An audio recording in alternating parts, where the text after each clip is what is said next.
This video is protected under fair use law. The concept of our worldview is founded on the answer we define for one question. That one question, what is religion? Proving a negative, destroying the God of the Gaps argument. Their positive claim: my God exists. My negative claim: I don't believe your God exists. My goal with this video, to show you how I can prove a negative argument when it comes to certain religious claims. Wait a second, proving a negative? That cannot be done. So what could I possibly mean here? I know I can't, directly, prove a negative statement. However, by removing the validity to the foundation of the positive claim, it will collapse into meaninglessness. This can be done, indirectly. False dichotomy? No, this doesn't apply. I am offering no alternative, nor implying anything of the sort. What do I mean? Quite simply, an analytical examination of the implications from the simple positive claim of God. Let's examine this concept with an example first, and then get into the specifics. The God of the Gaps argument example, worm in the apple. Thanks to Scorecard for helping me develop this idea. Objects, the apple. The apple represents our reality, world, dimension, etc. Objects, the worm. The worm represents the God claim.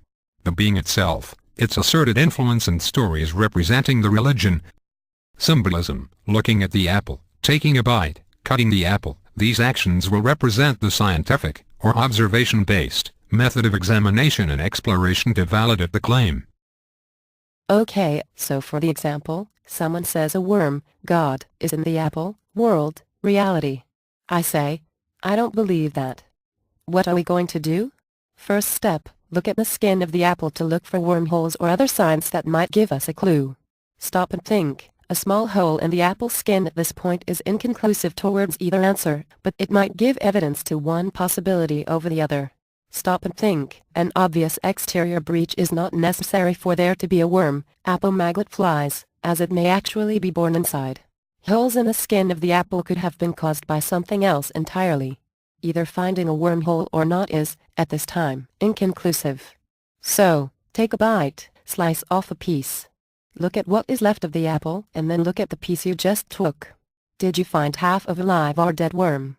Congratulations, you found your proof, the worm. No worm parts in either piece? Okay, was there a worm tunnel in either piece? Still inconclusive for many reasons. 1. What if the worm never passed through the region we examined? 2. Lots of the apple is left, the worm must surely be there. To solve for reason 1, taking the chunk from the apple, dissect it to the best of your abilities looking for any sign of that worm. The proponents of the worm may still insist the worm is actually in that piece removed from the apple, and if they still insist it after it has been otherwise demonstrated, the burden of proof is completely on the proponents. To solve for reason 2, take another piece from the apple and examine both the new piece and apple again. Now, let's say we no longer have an apple, but a large array of apple slices, various scientific fields maybe. As each apple piece is dissected and examined, you must keep in mind the central implied condition to this example: the worm is an object with known features and attributes. It has three-dimensional units of measurements, behaviors, anatomical parts, it will leave signs of its passing, etc. All you have to do is know what you are looking for before you analyze the apple pieces for traces of a worm. If you aren't sure how to define the worm, you should ask the worm proponent to define exactly what they are. Let's say we slice every piece of the apple into pieces smaller than any worm can be. If there is no sign of the worm at that point, there is no worm and the claim has been invalidated. Either that, or this magical worm is defying every limitation that we currently understand and know actually apply to such things, and the fabric of reality is about to be turned on its head. I'm so totally sure that's the right answer. End sarcasm. People will argue on this topic, saying, you don't fully understand, blah, blah, blah, implying that you cannot find their worm no matter how small the pieces are broken down. This is intellectually dishonest because of one thing: the worm is a known entity with known attributes, just like their God has predefined attributes and qualities. If someone wants to define an attribute of their God as metaphor, there must be validation behind that reason beyond a complication for their faith.